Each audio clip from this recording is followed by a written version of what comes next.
Hello my dear students, I am Ashu Arlawania from my legal code e learning again.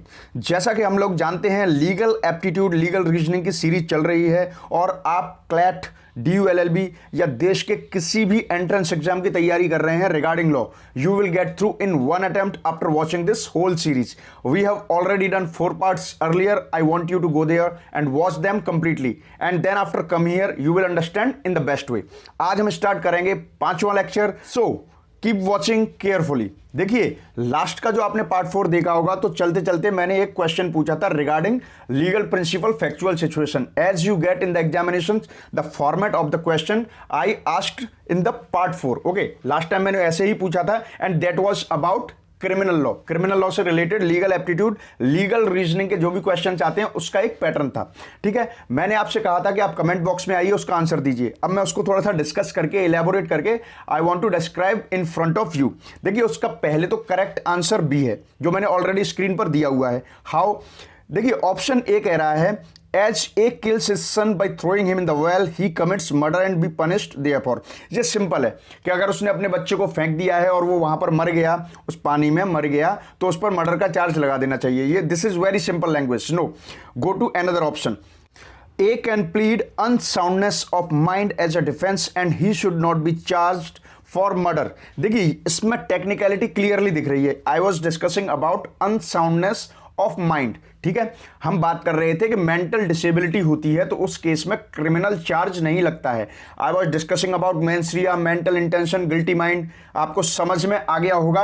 If you haven't understood, I want you to go the previous lectures first. यहां से देखने से कुछ नहीं होगा। आपको लग रहा होगा कि मैं आपको वो वाले वीडियोस दिखाना चाहता हूं, वो आपको देखने पड़ेंगे if you are sincere to your career. ठीक है, तो उन्हें देख लीजिए, यहां पर कम शब्दों में आपको समझ में आ जाएगा। ठीक है, तो इसका आंसर ऑब्वियसली बी है, लेकिन फिर भी अपने मन को to satisfy your own mental level, तो आप इसके लिए क्या कर सकते हैं, सी को भी देख लीजिए। As family should be responsible for murder to let him takes child to the well. अब देखिए, इसमें सीधी सी बात यह है कि उसके लिए उसकी फैमिली वालों को रेस्पॉन्सिबल कहना चाहिए। देखिए, ज्यादा लॉ में ज्यादा घेरना नहीं होता सब किसी को। If family is not directly involve in this and we have the clue, we were discussing about the unsoundness of mind. हमारे पास मेडिकल रिपोर्ट आ गई। मेडिकल रिपोर्ट आते ही अनसाउंडनेस ऑफ माइंड का केस बिल्कुल सामने आ जाता है। तो अब हमें फैमिली इधर उधर जाने की क्या जरूरत है? तो what we need to do, we need to take the law in the concise way. जितने में काम हो सकता है उतने में ही हमको लॉ को रखना होता है। जबरदस्ती क्यों हम इन्वॉल्व करें उसकी फैमिली को? ठीक है, मेडिकल रिपोर्ट सामने आ गई है, उसने प्रूव कर दिया this is the case of unsoundness of mind. Simple. अब आगे बढ़ते हैं। अभी तक हम बात कर रहे थे जनरल एक्सेप्शंस में, जो हमने 3 डिस्कशन किए थे। उसका पहला जो था unsoundness of mind. Now this is the second, intoxication of accused. ठीक है, अब ये क्या होता है? देखिए, लीगल प्रिंसिपल, यानी कि ये तो मैं बता रहा हूं, सामने जो लिखा हुआ है ये लॉ के अकॉर्डिंग है, according to the Indian law. देखिए, ये कहता है कि अगर कोई भी अपराध किसी इंसान के द्वारा किया जाता है जो कि जब उस क्राइम को कर रहा है, उस ऑफेंस को कर रहा है, तब वो ये समझ नहीं सकता है कि मैं क्या कर रहा हूं, ये कानून के खिलाफ है। इफ ही और she is not in that condition to understand what is law और what is contrary to law. ठीक है, जो कानून के खिलाफ है वो कुछ नहीं समझ सकता, बिकॉज ही इज इंटॉक्सिकेटेड। ठीक है, उसको कुछ ऐसी ड्रग या कुछ भी दिया हुआ है कि उसका मेंटल लेवल और मेंटल बैलेंस सही जगह पर नहीं है और उसी दौरान वो क्राइम कर देता है। ठीक है, तो ऐसे टाइम पर भी जनरल एक्सेप्शन में वो अपना बचाव कर सकता है, but he needs to prove, okay, onus to prove that he is the member or he is not to be charged under this crime and he wants to take the general exception of intoxication of accused. He needs to prove himself or herself. okay, तो ये आपको समझ में आ गया। लेकिन इसके last में आपको एक कंडीशन जरूर याद रखनी है कि वो जो इंटॉक्सिकेशन हुआ है वो उससे छुपा करके दिया गया हो। He doesn't know about that. ऐसा नहीं वॉलंटरली अपनी इच्छा से जाके दारू पी ली, शराब पी ली, पार्टी में गए और उसके बाद जाकर के कुछ ऐसा क्राइम कर दिया। No, this is voluntarily. उसने अपने आप जानते बूझते शराब पी, उसके बाद वो उस क्राइम को करने गया। He is responsible then. But अगर विदाउट हिज नॉलेज और अगेंस्ट हिज विल उसको जबरदस्ती कुछ पिला दिया गया या उसको बताए बिना कुछ मिला करके पिला दिया गया, then he gets imbalanced with the mind and he is going to commit a crime, then he will not be responsible for that crime. ठीक है, ऐसी कंडीशन में उसको क्रिमिनल नहीं कहा जा सकता और यहां से वो जनरल एक्सेप्शन का यूज करते हुए, इंटॉक्सिकेशन ऑफ अक्यूज्ड का यूज करते हुए ही कैन बी फ्री। ठीक है, यहां तक ये दूसरा जनरल एक्सेप्शन है। अब इससे आगे और देखते हैं। तो इसी इंटॉक्सिकेशन ऑफ अक्यूज्ड को और अच्छे से समझने के लिए I give you some points, इनको आप देखेंगे एंड इलॉबरेशन को सुनेंगे, मुझे सुनते रहेंगे तो you will understand every concept step by step. देखिए, जब आप इस प्रिंसिपल को यूज करते हैं जनरल एक्सेप्शन में ऑब्वियसली, तो इसमें तभी आप क्लेम कर सकते हैं। आपको कुछ पॉइंट्स दिए हुए हैं, इनका ध्यान रखना है। You must be aware about all these given below points. Okay, number 1, आपका जो इंटॉक्सिकेशन है वो इनवॉल्यूंटरी होना चाहिए। वही मैंने आपको बताया था कि आपकी इच्छा से नहीं हुआ हो, आपको जबरदस्ती फोर्सली और आपसे छुपा करके आपको दिया गया हो ऐसा ड्रग वगैरह जिससे कि आप बिल्कुल इंटॉक्सिकेटेड हो गए हैं and you will be unable to understand that what is going on. ठीक है, तो ऐसी कंडीशन में आपको इस जनरल एक्सेप्शन का सहारा मिल सकता है। सेकंड पॉइंट, आपके इंटॉक्सिकेशन का लेवल इतना होना चाहिए जिससे कि यह प्रूव हो सके कि you are unable to understand the nature of the crime. ठीक है, आप किसी भी जो भी करने जा रहे हो, आपको उसका नेचर और लॉ के बारे में नहीं पता है that you are going to commit a crime. ठीक है, इतना होना चाहिए। ऐसा नहीं थोड़ा बहुत आपने इंटॉक्सिकेशन लेवल बढ़ा लिया और उसके बाद कह दिया कि नहीं मैंने इसलिए मार दिया because I am intoxicated. No, it can not work, ये कभी वर्क नहीं करेगा। आपका जो इंटॉक्सिकेशन लेवल है वो हाई होना चाहिए। ठीक है, ये 2 पॉइंट बिल्कुल ईजी हैं, क्लियरली आपको समझ में आ गए होंगे। Now I give you a question of the previous year examination by which you can understand the level of the question in the examinations, okay, and you will not be misguided by other persons, okay, you need to check yourself। इसीलिए मैं आपको previous year examinations के questions देता हूं, ऐसा नहीं कि मैं अपने आप बनाता हूं देन आई गिव यू। इससे क्या होता है कि आपको लग सकता है कि सर ने अपने आप बनाया है, this is model type of question, this is not the proper standard of the question, you will be getting difficulty, more difficult question in the examination. Okay, it is not happening, that's why I give you always the question of previous year examination। okay, that's it। now this is a question regarding intoxication। okay, legal principle आपको सीधे सीधे यहां पर दिया हुआ है कि अगर कोई भी सरकारी नौकरी करने वाला पब्लिक सर्वेंट है, वो अपनी ड्यूटीज कर रहा है और उसकी ड्यूटी करने के बीच में कोई भी इंटरफियर करता है तो उसको पनिशमेंट मिलेगा। सिंपल बात है, ये सब लोग जानते हैं, it is very common law of the nation. ठीक है, अब यहां पर एक कंडीशन और दी हुई है, वही कि अगर कोई इंसान ऐसा है जो क्राइम करते वक्त समझ नहीं पा रहा है कि इस क्राइम के क्या परिणाम है और ये क्राइम किस लेवल का है, because of intoxication level. Intoxication level की वजह से वो नशे में या किसी भी तरीके से he is completely unable to understand the consequences of that act.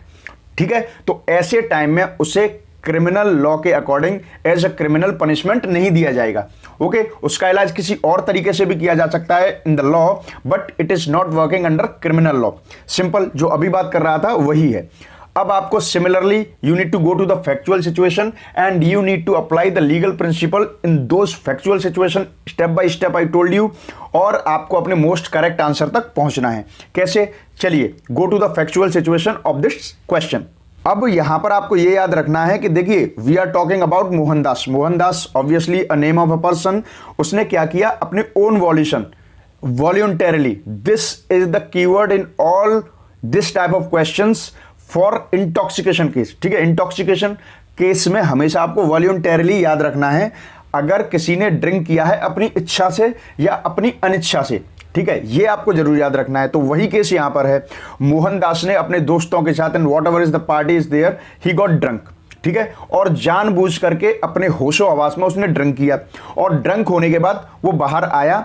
वहां पर एक पुलिसमैन था, जो पुलिस वाला कर्मचारी था, वो गवर्नमेंट से जो उसको ड्यूटीज मिली हुई हैं उनको कर रहा था ऑब्वियसली।